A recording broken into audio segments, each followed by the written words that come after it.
शरीर होता है वो रोम से घिरा हुआ होता है।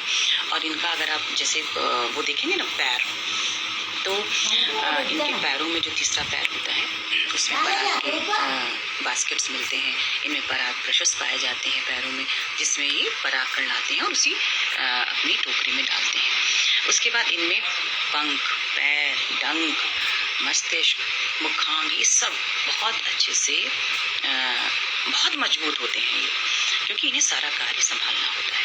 तो ये 3 तरह के सदस्य होते हैं एक छत्ते में। अब यहाँ पर देखिए श्रमिकों का भी आगे और भी विभाजन है। श्रमिक में श्रम विभाजन आप देखिए खूबसूरती से मधुमक्खी में होता है। श्रमिक अगर आप ये मान के चलिए उसके 3 रूप या 3 तरह के वो जो कार्य हैं, वैसे तो बहुत सारे कार्य करता है लेकिन हम 3 तरह का उसको बांटते हैं। सबसे पहला है कि स्कैवेंजर्स या सफाई करने वाली मधुमक्खियाँ होती हैं श्रमिक।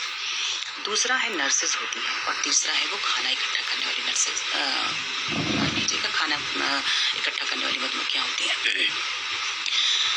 प्रथम 3 दिन जब श्रमिक मधुमक्खी जब 3 दिन हो जाता है उनको डेवलप होने के बाद, तो 3 दिन वो पूरे के पूरे छत्ते की सफाई करने का काम करते हैं। ये पहला काम हर स्कैवेंजर्स का होता है, ठीक है। फिर 4 से लेकर के 6 दिन तक जो नर्सेज होती हैं वो ये तय करती हैं कि किस मधुमक्खी को क्या खिलाना है, उनका पोषण करना पड़ता है, कैसे करना है उनको।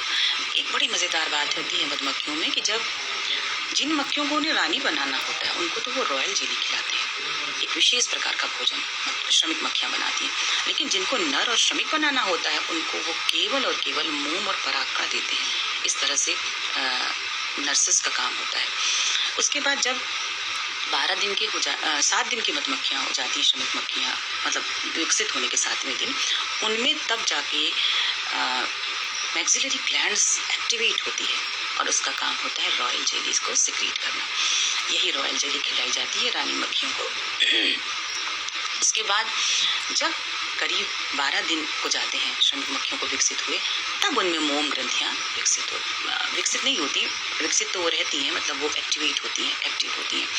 और उन मोम ग्रंथियों से वो एक मोम की पपड़ी जैसी परत निकालती है और उसके बाद अपने मैंडिबल से उसको चबाती हैं, उससे लार निकलता है, वो गीली होती है और उसके बाद उसी पदार्थ से वो अपने छत्तों को रेनोवेट करती है। मतलब जो टूट फूट जाते हैं छत्ते उनकी वो मरम्मत करती है। जैसे हम मिस्त्री से घर बनवाते हैं, इतना अच्छा श्रम विभाजन, वो मधुमक्खियाँ इतना अच्छे से इसको बनाती हैं, टूट फूट को ठीक करती हैं। और यहीं पर मधुमक्खियों में प्रोपोलिस, जिसकी मैंने चर्चा की थी, मेडिसिनल वैल्यू है, प्रोपोलिस भी मधुमक्खियाँ बनाती हैं श्रमिक मक्खियाँ। वो प्रोपोलिस एक गोंद की तरह कार्य करता है, उस प्रोपोलिस से उसको वो जोड़ती रहती हैं। आप सोचिए कितना सुंदर चित्रण है। एक मोम की पतली परत निकली, उसमें लार मिला और वो थोड़ा गीला हुआ और छत्ते उससे उन्होंने मरम्मत की, फिर प्रोपोलिस लगाकर उसको बिल्कुल चिपका दिया। तो कितना सुंदर मिस्त्री का काम ये करती हैं। उसके बाद उनके छत्ते मरम्मत होते हैं और 15 दिन के बाद जब श्रमिक मक्खियाँ विकसित हो जाती हैं, उसके 15 दिन विकसित होने के 15 दिन के बाद वो सब खाना इकट्ठा करने का कार्य करने लगती हैं। तो ये कितना अच्छा देखिए उनमें श्रम विभाजन है। इसके बाद बहुत सारी ऐसी मधुमक्खियाँ होती हैं जो प्रहरी की तरह काम करती हैं। आपने देखा होगा छत्ते के बाहर कुछ मधुमक्खियाँ हमेशा तैनात रहती हैं, आवाज़ देती हैं, कुछ मंद मंद आवाज़ निकालती हैं। तो ये प्रहरी होती हैं, बाहर से कोई भी शत्रु आएगा तो वो उसको मार भगाती है। एक दस्ता 50 से 60 मधुमक्खियों का ऐसा होता है जो कि सिर्फ और सिर्फ रानी मक्खी की देखभाल करता है। तो रानी मक्खी के चारों ओर वो दस्ता मौजूद रहता है। रानी का देखभाल करना, उसका मल वहाँ से निकालना, उसके अंडे वहाँ से हटाना, ये काम करता है वो दस्ता। इसके बाद बहुत सारी मक्खियाँ ऐसी होती हैं, मधुमक्खियाँ श्रमिक, जो कि फैनिंग का काम करती हैं, यानी कि वो पंखों को फड़फड़ाती हैं छत्ते के अंदर, जिससे वहाँ की दूषित हवा बाहर निकलती है और जो अच्छी हवा होती है वो अंदर आती है। इस तरह से अंडे और उनके अंडे बहुत सुरक्षित रहते हैं उन्हें, और रानी को अच्छी हवा मिलती है। तो ये कितना सुंदर चित्रण है।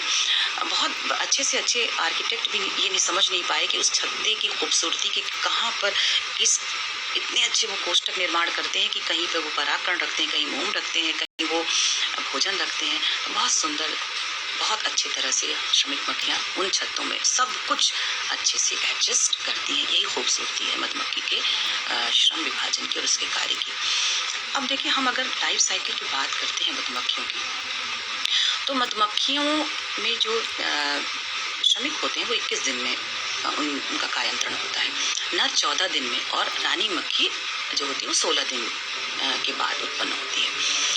यहाँ पर एक और बड़ी मज़ेदार बात यह है कि रानी जब अंडे देती है वो 2 तरह के अंडे देती है। जो पहले अंडे होते हैं वो फर्टिलाइज्ड डिप्लॉयड एग्स होते हैं और दूसरे अनफर्टिलाइज्ड जो है हैप्लॉयड एग्स होते हैं। फर्टिलाइज्ड डिप्लॉयड एग्स में 32 क्रोमोसोम होते हैं और इन्हीं से रानी मक्खी का और इन्हीं से श्रमिक का जन्म होता है। लेकिन यहाँ फिर देखिए एक मज़ेदार बात कि रानी तो फर्टाइल होती है लेकिन श्रमिक फर्टाइल नहीं होते हैं, वो स्टेराइल होते हैं, वो नपुंसक होते हैं।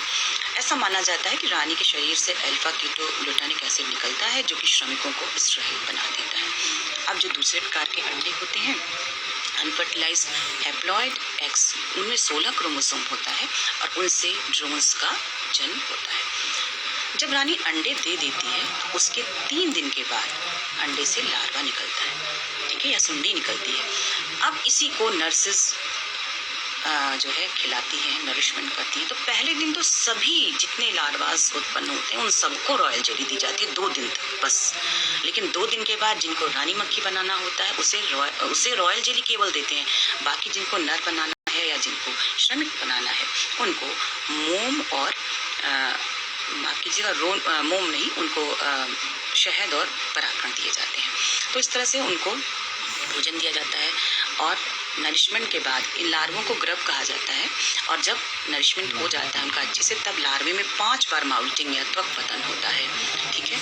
और ये देखिए ये जो श्रमिक मक्खियाँ होती इन लार्वास को कोष्ठकों में रख देती हैं।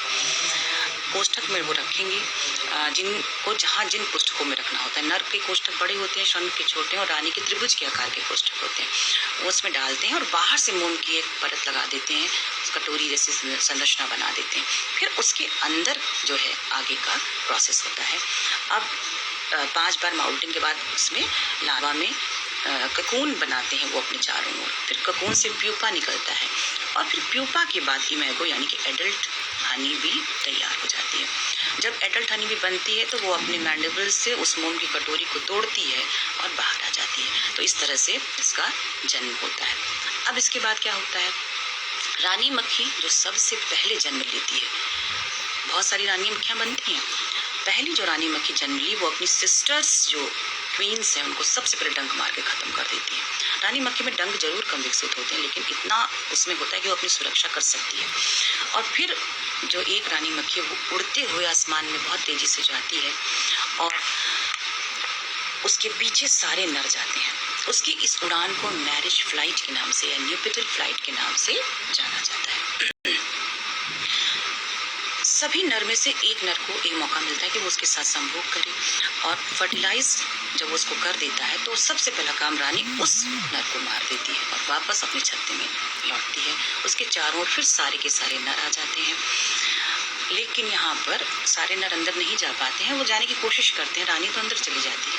लेकिन श्रमिक अब उन नर को छत्ते से बाहर खदेड़ देते हैं और फिर वो भूख से मर जाते हैं क्योंकि नर कोई काम नहीं करते हैं, वो खाना अपने से ले नहीं पाते तो भूख से मर जाते हैं। अब रानी मक्खी जब आई छत्ते के अंदर तो वो एक बार फर्टिलाइज जब हो जाती है तो करीब 3-4 साल तक लगातार अंडे देती है।